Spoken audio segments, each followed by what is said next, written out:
আওয়ামী লীগের সকল নেতা কর্মীর বিরুদ্ধে মামলা প্রত্যাহার করতে হবে, সবাই কারাগারে যারা মুক্তি দিতে হবে। বাংলাদেশের গণতন্ত্রকে আবার আমাদের পুনরুদ্ধার করতে হবে। অগণতান্ত্রিক অবৈধ সরকার থাকতে পারে না, সংবিধান যা অনুমোদন দেয় না। কাজে ইউনূসকে হটিয়ে গণতন্ত্র পুনরুদ্ধার করতে হবে। শিক্ষকদের যারা লাঞ্ছনা করেছে তাদের এবং আজকে গুলি করেছে তাদের বিচার করতে হবে। শিক্ষকদের যাদের গ্রেপ্তার করেছে অবিলম্বে মুক্তি দিতে হবে। আর আওয়ামী লীগের নেতা কর্মীদের ভাবে এই অত্যাচার যারা করেছে তাদেরও বিচার হবে। কাজে সকলকেই আমাদের 13 তারিখের যে কর্মসূচি সেটা সফল করতে হবে, লকডাউন কর্মসূচি, এবং সাথে ইউনূসকে পদত্যাগ করতে বাধ্য করতে হবে এবং তার হাত থেকে দেশকে রক্ষা করতে হবে। তার জন্য যা কিছু আছে যেভাবে হোক সবাইকে ঐক্যবদ্ধ থাকতে হবে। এইমাত্র আমি খবর নিলাম ঢাকায় শাহবাগে শিক্ষকরা আন্দোলন করছিল, সেখানে তারা গুলি চালিয়েছে, 19 জন গুলিবিদ্ধ আহত, 56 জনকে গ্রেপ্তার করে নিয়ে গেছে। শিক্ষক সমিতির সভাপতি সহ সবাইকে গ্রেপ্তার করে নিয়ে গেছে। শিক্ষকরা তাদের দাবি নিয়ে এসছে, ঠিক আছে, আলোচনা করে সমাধান করুক। সেই নারী পুরুষ নির্বিশেষে শিক্ষকদের উপরে এই জুলুম অত্যাচারকে আমরা তীব্র নিন্দা জানাই, ঘৃণা জানাই, এবং যারা এই সমস্ত হামলা করেছে, গুলি করেছে, তাদের শাস্তি দাবি করি। এবং আমার মনে হয় এটা সকল শ্রেণী পেশা যারা আছে প্রত্যেকের প্রতিবাদ করা উচিত। এর আগে প্রাইমারি স্কুলের শিক্ষকরা যখন আন্দোলন করলো, সেই ছোট্ট শিশু বাচ্চা কোলে ওই অবস্থায় গরম পানি মারলো।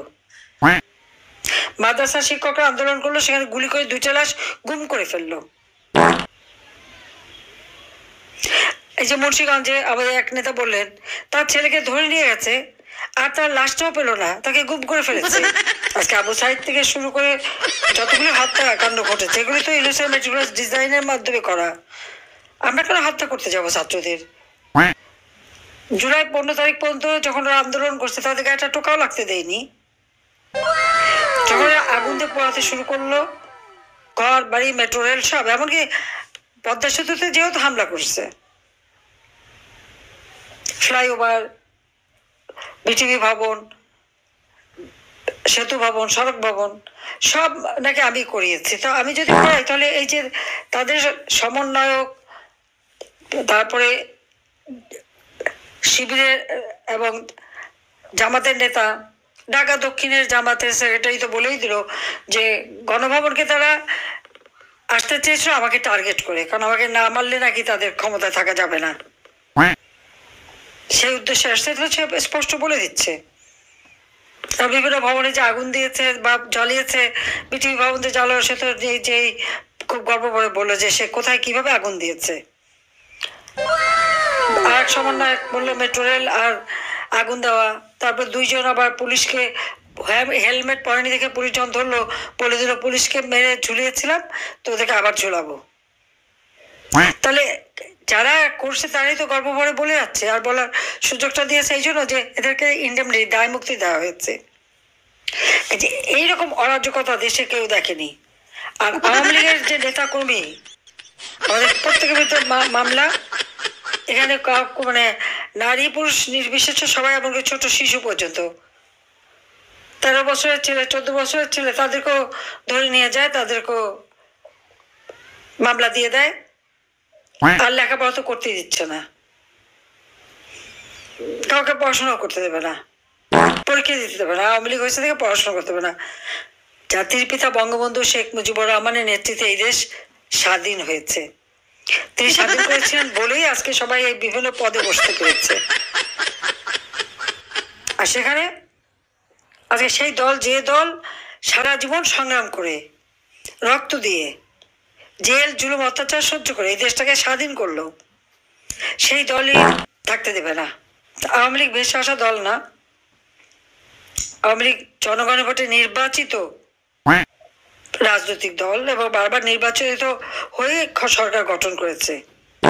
ইউনূসের মধ্যে ওই ডাকাতি করে জঙ্গিদের নিয়ে, খুনি, হত্যাকারী, ডাকাতি এদেরকে নিয়ে ক্ষমতায় আসে নাই। ক্ষমতা দখল করে নিয়ে সে ভেবেছে দুনিয়াটা একেবারে যেন পাকে একটা কমলা লেবু ছিঁড়ে ছিঁড়ে খাবে, সেটা আর হচ্ছে না। এখন সব দরজা বন্ধ, আর তার রাষ্ট্র পরিচালনার কোনো যোগ্যতাই নাই। চরম একটা অপদার্থ। আজকে অর্থনৈতিকভাবে, সামাজিকভাবে, সাংস্কৃতিকভাবে সবভাবে দেশটা ধ্বংস করছে। আইন শৃঙ্খলা পরিস্থিতি এতই খারাপ যে কোনো মানুষ, কোনো পরিবারের কোনো নিরাপত্তা নাই। এখানে দলমত না, সাধারণ মানুষের জীবনেই নিরাপত্তা নাই। না নিরাপদে রাস্তায় চলতে পারে, না ঘরে ঘুমাতে পারে। যে কেউ যে কোনো সময় যে ঘরের মধ্যে ঢুকতে পারে, কোনো লেহাজ তমিজ আদব কায়দাও নাই। কি দুর্ভাগ্য আমাদের যে যারা আমার স্বাধীনতা সার্বভৌমত্ব রক্ষা করবে সেই সেনাবাহিনীর সদস্যদের পর্যন্ত আইসিটিতে তাদের মামলা হয়। আমি তো আমাদের আর্মি চিফকে শুরুতেই যখন একেবারে শুরুতে আমি বলেছিলাম যে এদের বিচার এখানে হতে পারে না। যেখানে আমরা যুদ্ধাপরাধীদের বিচার করেছি সেখানে কিভাবে এই আমাদের স্বাধীনতা সার্বভৌমত্ব রক্ষাকারী যারা তাদের বিচার করবে? তাদের অপরাধটা কি? আর্মি ডিপ্লয় করা হয়েছে, উপর থেকে যা হুকুম দিয়েছে তারা তাই করছে, তাদের বিরুদ্ধে কেন মামলা হবে? আর এতজন আর্মি অফিসার একসাথে মামলা করা, যদি কেউ অপরাধ করে সেনা আইন আছে, সেনা আইনে বিচার হবে। শুধু তাই না, যারা বিভিন্ন পদে ছিল, অতীতেও যারা ছিল, তাদের সবার বিরুদ্ধে মামলা, সবার পাসপোর্ট বাতিল ইত্যাদি ইত্যাদি। পুলিশে তো মেরে পা বেঁধে ঝুলিয়ে ঝুলিয়ে থানা 460টা থানায় আগুন দিয়ে পুড়িয়ে পিটিয়ে মেরে পা বেঁধে ঝুলিয়ে তাদেরকে ধ্বংস করেছে। এখন অবৈধ অস্ত্র ছড়াছড়ি, এবং এই অবৈধ অস্ত্র কত মানুষের হাতে। কয়েকটা মানে শিক্ষা প্রতিষ্ঠান এবং মাদ্রাসা আছে যেখানে তার অস্ত্রের ভান্ডার। কিন্তু আমি বিশ্বাস করি শক্তিশালী জনতার কাছে এই অস্ত্র কিছুই না। এটা আমাদের মাথায় রাখতে হবে। অস্ত্র তো মানুষকেই চালাতে হয়। আমরা তো আন্দোলন সংগ্রাম সবসময় করেছি। হ্যাঁ, আজকে আমাদের সকলের একেবারে অর্থনৈতিকভাবে পঙ্গু করে দেওয়ার জন্য ঘর বাড়ি লুটপাট, আগুন দিয়ে পোড়ানো, অফিস, ব্যবসা প্রতিষ্ঠান, খামারের মাছ, মুরগি, গরু, হাঁস সব দিকে ফলে বা সবই ধ্বংস করে দিয়ে আওয়ামী লীগের নেতা কর্মীদের অর্থনৈতিকভাবে পঙ্গু করে দেওয়া হচ্ছে। শারীরিকভাবে নির্যাতন, জেল জুলুম তো অত্যাচার আছে, সাথে সাথে আবার অর্থনৈতিকভাবেই তাদেরকে পঙ্গু করে দিয়েছে। আওয়ামী লীগের নেতা কর্মীকে হাতে হ্যান্ডকাপ পরায়, আল্লাহর জন্য দিন দেয়, ওর হাতেও যেন আমরা হ্যান্ডকাপ পরাতে পারি। এর সাথে সেই উপদেষ্টা লেফটেন্যান্ট জেনারেল জাহাঙ্গীর আর আইন উপদেষ্টা আসিফ নজরুল সহ যে কটা আছে, আর তাদের এই সমন্বয়করা যারা গোপালগঞ্জে দাঁড়িয়ে বঙ্গবন্ধুর বিরুদ্ধে কথা বলছে, সবগুলির বিরুদ্ধে সব কটার কোর্টে দাঁড় করাতে হবে। এবং যারা আপনাদের ঘর বাড়ি পুড়িয়েছে এদের নাম ঠিকানা সব রাখবেন। আমাদের ওরকম অবৈধ অস্ত্রও নাই, আমাদের কিছু নেই, কিন্তু আমাদের জনতা আছে, আমাদের জনতা আছে, এটা মাথায় রাখতে হবে। তবে আমি একটা আশার কথা বলি যে আমাদের যারা জেল খেটে একবার এসেছে তারা কিন্তু এখন খুবই শক্তিশালী সাহস হয়ে গেছে। কাজে এখানে আমাদের সকলকে এক হতে হবে, রুখে দাঁড়াতে হবে। আর ওই শিক্ষকদের গায়ে যে হাত তুলেছে এর প্রতিবাদ সকলকে জানাতে হবে। কারণ শিক্ষকদের গায়ে হাত দেবে? লেখাপড়ার ব্যবস্থা তো শেষ করে দিয়েছে, ছাত্রছাত্রীদের দিয়ে শিক্ষকদের অপমান করিয়েছে, তাদেরকে পড়াতে বাধ্য করেছে। এরকম অপমান আমরা জীবনে দেখিনি যে এই শিশুরা যা করলো, ছেলেরা যা করলো, সে ইউনিভার্সিটি হোক আর স্কুল হোক, এই সমস্ত ছেলে মেয়েদের ভবিষ্যৎটা কি? ভবিষ্যৎটা শেষ। আমি জানি না বাবা মা এগুলি দেখে কিনা।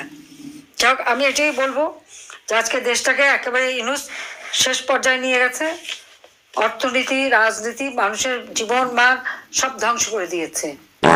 কাজে আমার একটা কথা, এই সেনা কর্মকর্তা তাদের বিচার এই আইসিটিতে হতে পারে না, এটা বন্ধ করতে হবে। আওয়ামী লীগের সকল নেতা কর্মীর বিরুদ্ধে মামলা প্রত্যাহার করতে হবে, সবাই কারাগারে যারা মুক্তি দিতে হবে। বাংলাদেশের গণতন্ত্রকে আবার আমাদের পুনরুদ্ধার করতে হবে। অগণতান্ত্রিক অবৈধ সরকার থাকতে পারে না, সংবিধান অনুমোদন দেয় না। কাজে ইউনুসকে হটিয়ে গণতন্ত্র পুনরুদ্ধার করতে হবে। শিক্ষকদের যারা লাঞ্ছনা করেছে তাদের এবং আজকে গুলি করেছে তাদের বিচার করতে হবে। শিক্ষকদের যাদের গ্রেপ্তার করেছে অবিলম্বে মুক্তি দিতে হবে। আর আওয়ামী লীগের নেতা কর্মীদের ভাবে এই অত্যাচার যারা করেছে তাদেরও বিচার হবে। সকলকেই আমাদের 13 তারিখের যে কর্মসূচি সেটা সফল করতে হবে, লকডাউন কর্মসূচি, এবং সাথে ইউনুসকে পদত্যাগ করতে বাধ্য করতে হবে এবং তার হাত থেকে দেশকে রক্ষা করতে হবে।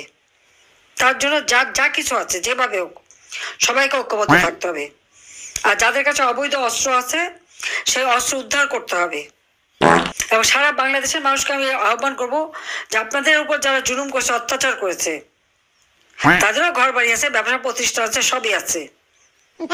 আর যে সমস্ত পুলিশের যারা আজকে নির্যাতন চালায় তাদেরও তো আগামী দিনে চাকরি করতে হবে, সেই জন্য তারা মনে রাখে, এবং তাদেরও পরিবার প্রয়োজন আছে। ওরা তো মেয়ের পা বেঁধে ঝুলিয়েছে, বলেছে আগামীতেও ঝুলাবে। তো যারা পা বেঁধে ঝুলাতে চায় ওই তাদের দাবিদারিই করবে তারা। তাই এদের ভবিষ্যৎটা কি? তাই সবাইকে আজকে ঐক্যবদ্ধ হয়ে নামতে হবে। এইভাবে একটা দেশকে ধ্বংসের দিকে আমরা যেতে দিতে পারি না।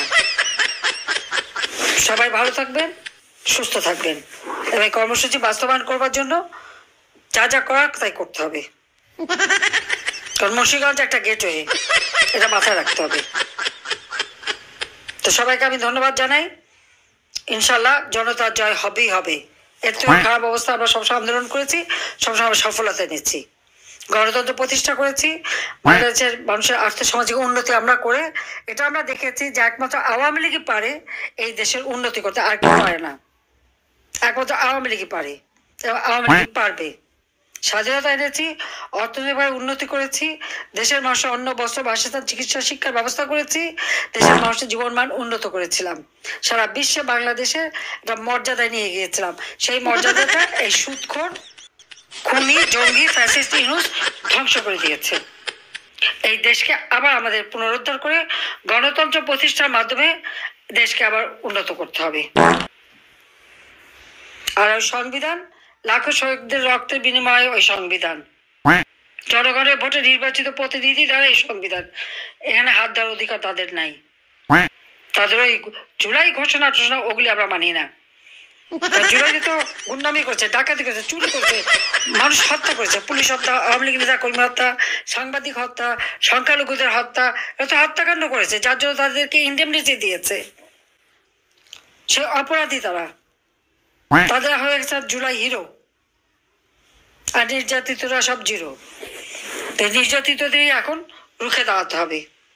সবাই রুখে দাঁড়ানোর জন্য প্রস্তুতি নেন। সবাইকে ধন্যবাদ। জয় বাংলা, জয় বঙ্গবন্ধু, বাংলাদেশ চিরজীবী হোক।